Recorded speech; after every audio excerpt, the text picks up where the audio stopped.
Hey everybody, Garry Adelman, American Battlefield Trust. We're at Appomattox Courthouse. We're on the Richmond-Lynchburg Stage Road. That's Kris White behind the camera. Here we have Patrick Schroeder, our good and old friend, helping us with preservation and a variety of historical matters. He's the historian here at the Appomattox Courthouse National Historic Park. Now, Patrick, we're going to get right into it here. Hopefully you've already watched some of our videos taking us from City Point through the Petersburg operations and Sailors Creek and the surrender. And after the surrender, make sure you watch that video, Grant and Lee went back to their respective armies, and it's a day after the surrender. What next? Well, Lee wants something written to his army.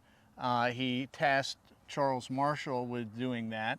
Marshall got tied up doing other things, and on the 10th, Lee asked for that letter to his army, and Marshall hadn't done it. Lee tells him to get in an ambulance and do it, and that he writes what becomes known as General Order Number 9, Lee's farewell address. Lee's farewell. That will be treasured by the Confederate soldiers that leave here from Appomattox. So some of them even make copies of it and take it to General Lee for him to sign. So we know there's a printing press in town. Yeah, but they hand wrote these and took them to Lee to sign. Some of them did. But the where we're standing now, just off to our right, is where Lee and Grant met on horseback on April 10th. Most people don't know about this meeting, that Grant actually comes down and initiates this meeting. He gets stopped at the Confederate picket line. They send for Lee. Grant had said he had a mind to see Lee one more time before he left. And Lee rides here. They meet on this knoll. And Grant asked Lee to surrender all Confederate armies in the field, because over at the McLean House, he had only surrendered the Army of Northern Virginia. You still got Joe Johnston in North Carolina. You got Richard Taylor in Alabama. You got Kirby Smith out in Texas. So Grant wants all those armies surrendered, but Lee declines. He says he's not in communication with Jefferson Davis. It would be Jefferson Davis's privilege. Yeah. But Lee thought the war was nearly over. At least he hoped so. But Lee used that occasion to ask Grant since the war was still going on, to have his men issued parole passes to get them home safely. So that's where the idea of the parole passes come up. And John Gibbon, who's nearby, Corps commander, says he has a portable printing press in his wagons, and that's what they use to print up the parole passes. So they take his printing press and set it up where? At the Clover Hill Tavern. At the Clover Hill Tavern. And I think a lot of people just think that they surrendered, and then the army, the soldiers just drop their guns if you're a Confederate, and you go home. There's a whole lot more to it. There's paroles, there's a ceremony. Could you hit us up with that? Well, sure. In fact, there is so much going on that Grant and Lee appoint commissioners to work out the details of how the surrender will take place. Grant appoints Wesley Merritt, Charles Griffin, and John Gibbon.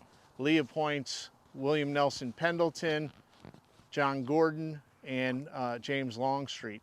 And they actually go to the Clover Hill Tavern first, and they say it's a bare, cheerless place, so they go to Gibbon's headquarters at the McLean House, and they set down to paper how the surrender will take place. And one of the provisions in that document, the commissioner's document, is there will be a ceremonial turning over of arms. And that process is going to take 3 days. And they actually have the Confederate cavalry, which there's only about 1,600 Confederate cavalry left here, because some of them, 2,400, broke out on the 9th. Those 1,600 cavalry will surrender on April 10th.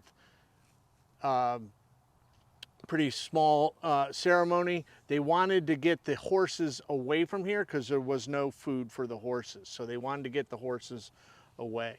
The next day, the Confederate artillery surrenders on April 11th.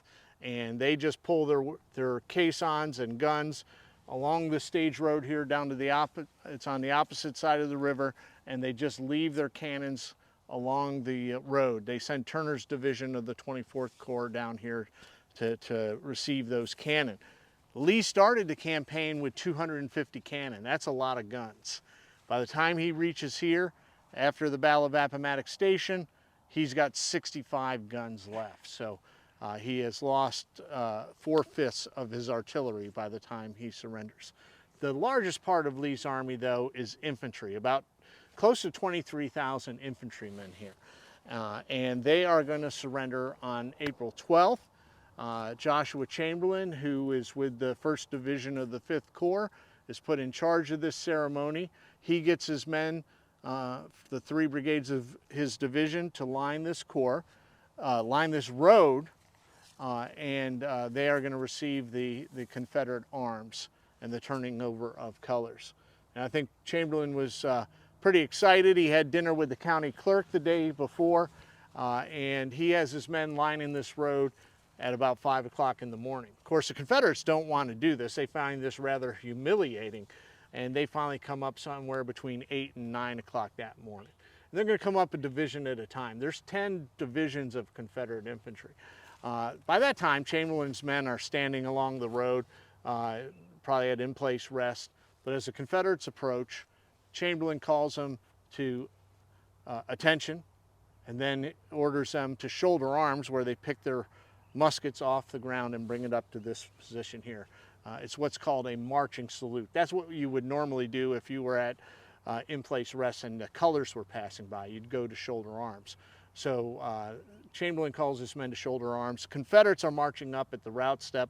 Like I said, they didn't want to do this. Their heads are down, their arms are at will. They hear Chamberlain's men shouldering arms. Gordon turns to his men and calls them to shoulder arms. So they return that salute by shouldering arms. Like I said, they come up a division at a time. They face front. They turn over their arms, equipment, and flags. And the flags, you know, that just meant everything to the men. They've been carrying them for 4 years. So it's a very emotional and touching ceremony. Confederates would then countermarch, go back into the Appomattox River Valley. The Federals would clear off the road. The next division would come up. So the process was repeated throughout the morning and into the afternoon. So I want to back up to a couple things Sure. you said there, Patrick, because I thought that was great. Very succinct and got right through the story. Number one, I think it's interesting that Grant chooses an officer from each one of the armies to represent kind of that commission. So you'd have an army of the Shenandoah, you'd have the army of the James, and then you have the army of the Potomac. Right. Lee, you know, basically has a conglomeration of what was left over in the Richmond defenses, and he still has his army in Northern Virginia all here together. So I always thought that was interesting.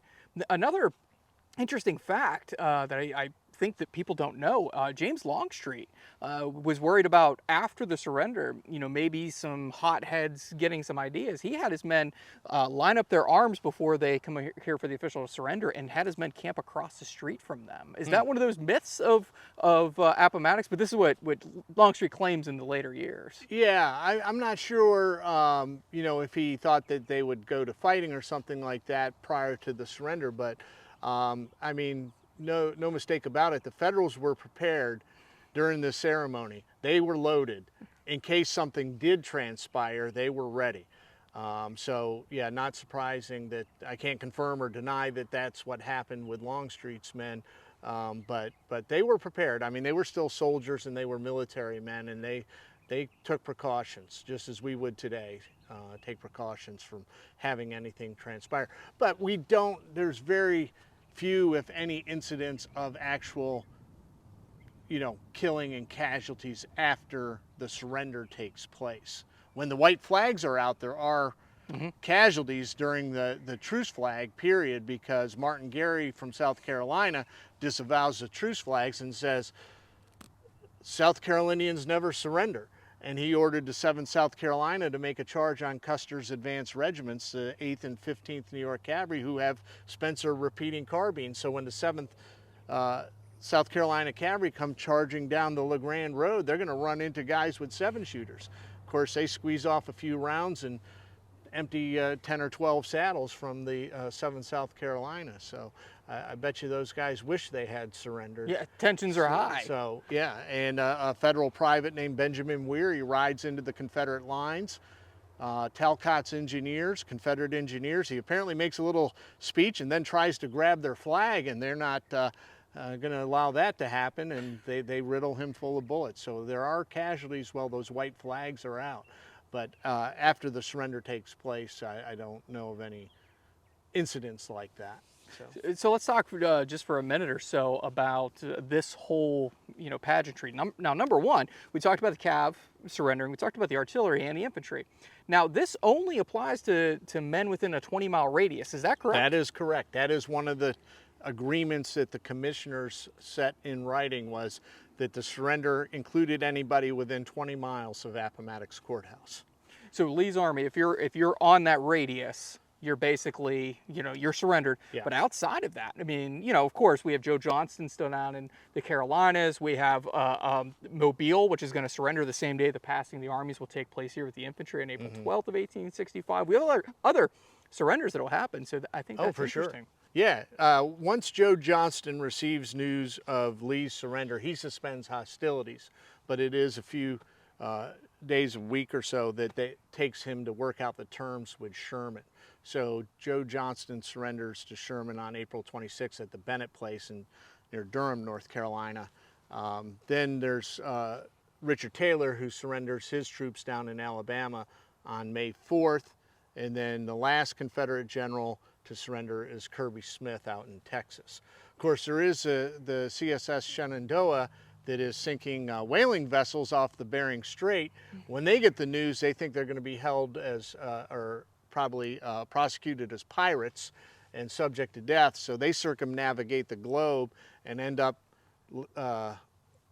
landing there at Liverpool, England on November 5th, 1865, and turning over their ship there to the British. So that's really the last Confederate force with arms that surrenders. So we talked about the paroles here, and the two things I want to close with. Number one, the paroles. We talked about this in our last video. Check that out if you haven't yet. So that parole pass is very important. So we talked about the printing press. So we're printing off these things throughout the evening, trying to get as many of them out there. What does this parole mean to the Confederate soldier? It's not just saying I'm out of the war, but it's actually an important document. Sure. Well, first of all, they want to keep it because they show that it's proof they made it to the end here at Appomattox with General Lee.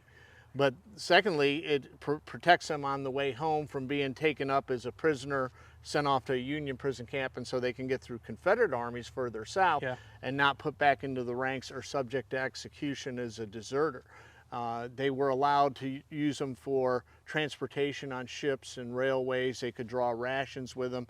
We've even got paroles that show them being issued shoes and clothing.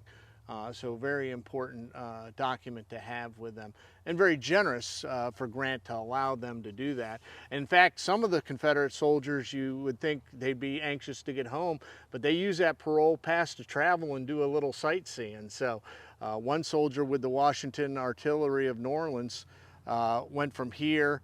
He wanted to go see the Federal trenches at Petersburg, the fortifications, things that he had looked at for 9.5 months, wanted to see the other side of them. He goes to City Point, takes a steamer up to Washington. He tours around Washington, goes up to Baltimore, gets on the Baltimore-Ohio Railroad, goes out to St. Louis, where he gets on the Mississippi, a boat on the Mississippi, and goes home. So he wasn't in any hurry to get home. He did a lot of sightseeing on that parole pass, all on the government's dime. Because I know it's important, because I read in Longstreet's Corps, they came across $300 in greenbacks, and Longstreet had that broken up between like the Texas Brigade and the guys from Arkansas, because he wanted to make sure they had the money because they had the farthest to go. Tom Goree, who's on his staff, decided to go through New York and then New Orleans and then finally back to Texas. So it's interesting how some of these guys want to get home right away and others are sightseers. Yeah, it is. And I'd say the public misconception is that these poor guys had to walk home. Yeah. Well, if you're from Virginia, North Carolina, or Tennessee, yeah, you're probably going to walk home. You're a soldier. You used to march, and I mean, heck, you marched here in a week from Petersburg. So they're used to marching. But troops there from Louisiana, Alabama, Texas, they march east and go to City Point. Same for troops from Florida, and they get steamers at City Point. And City Point was the busiest port in the world at the time. Yeah. So they would get transportation, courtesy of their parole pass, to take a ship to get them close to home. So, and they're not paying for that. That's right. Coming right out of the government funds. And finally, let's talk, before we wrap up, about John Brown Gordon and Joshua Lawrence Chamberlain. So this scene that took place out here on April 12th of 1865, is this one of those myths of the Civil War? Is this one of those first steps towards reconciliation? Because, I mean, you have two guys, John Brown Gordon and Joshua Lawrence Chamberlain, that don't let history get in the way of a good story sometimes. So I'm curious your take on it. Chamberlain wrote Passing of the Armies. and it's kind of in a high Victorian prose. But basically what he puts in the passing of the armies is in a letter he wrote on April 13th, 1865 to his sister. You know, the thing is, you know, what transpired out here did happen as I told it. I think it grew in people's minds over the years the importance to it, and the, you know, the recollection of it, but undoubtedly did happen as it was written about. I know some people think it didn't, but there's plenty of evidence to show that Chamberlain was in charge. The salute happened in period newspapers and documents and orders. So it happened, because we're going to have another myths video for you at another point. Because I think it's important to realize that during this campaign, Sailors Creek, other places, Union soldiers, after these Confederates are surrendering, they're getting them food, they're making sure that they're taken care of. There is an animosity with some of the soldiers, but many of them can see the end here. Yeah. And now we start to see the country come back together here. At least it's baby steps here at Appomattox. Sure. Like I said earlier, I think there's kind of an air of good feeling created here with the generous terms, the salute, the rations, and all that. And they are mingling. Now, not every Confederate is mingling. Some of them are very bitter. But probably the majority of them start to see things a little differently. You know, maybe things won't be so bad. And there is that intermingling of the armies. The problem is April 14th, when Lincoln's assassinated. After that, the Federal soldiers want nothing to do with the Confederates after Lincoln's assassinated. One Union soldier wrote that it was a good thing the Confederates surrendered before Lincoln was assassinated, because if they surrendered afterwards, he said there would have been no surrender, only blood. So it's unfortunate Lincoln's killed, but fortunately the surrender had already taken place. Yeah, because it definitely takes it a whole different direction after he dies on April 15th. Yeah, and even Union troops leaving here talk about Confederates intermingled with them as they march away from here. And generals riding with Federal generals away from here. So I think some of the most fascinating stories are the generals getting back together, like they had just come back from West Point or Mexico or other places. These guys are all, you know, friends before the war. Now it's like they hadn't missed a beat, even though they were trying to kill each other for 4 years. Yeah, they met in front of the courthouse while waiting for the Lee Grant meeting. They call it the Brandy Conference, and they all got together and you know, talked about old times at West Point or wherever they had associations. John Gibbon tells some jokes of how General Heath was wearing his undergarments, just overcoat and undergarments, and he was friends with General Wilcox, and Wilcox showed Gibbon Gibbon showed Wilcox a picture of his wife and daughter and all that, and gave it to Wilcox. And so yeah, there was that. Longstreet comes over and seeks out Grant. Yeah. Meade comes through the lines and seeks out Lee. You know, that's a kind of a funny story that Lee says to Meade, you know, what's all that gray doing in your beard? And Meade says, you have to account for most of it. I mean, I love the stories that come out, because James Longstreet during this campaign at one point thought he saw John Gibbon and tipped his hat to him on the battlefield. He said, but he was probably a little busy and didn't notice me. And then at another point, he spends an hour with Grant just catching up. Everyone seemed to know Cadmus Wilcox. Everybody loved him. He was in everybody's wedding since before the war. That's right. He was in Grant's wedding and probably was Grant's best man rather than Longstreet. And Wilcox seemed to be the most popular of all of them, that's for sure. Uncle Billy Fixin. So with that, we want to thank everybody for watching this series. Go and check out our other series over at battlefields.org, as well as our YouTube channel. We hope you click that like and subscribe button here on YouTube. We want to thank all of our guests and all of the sites that have hosted us over this series. So go back, check those out. We'll have a few bonus videos for you down the road. But on behalf of the American Battlefield Trust, I want to thank Garry Adelman behind the camera, Andy Polton, who is not here, but he's editing a lot of these videos, and especially the members and supporters of the American Battlefield Trust, and for you for watching this and supporting battlefield education and preservation.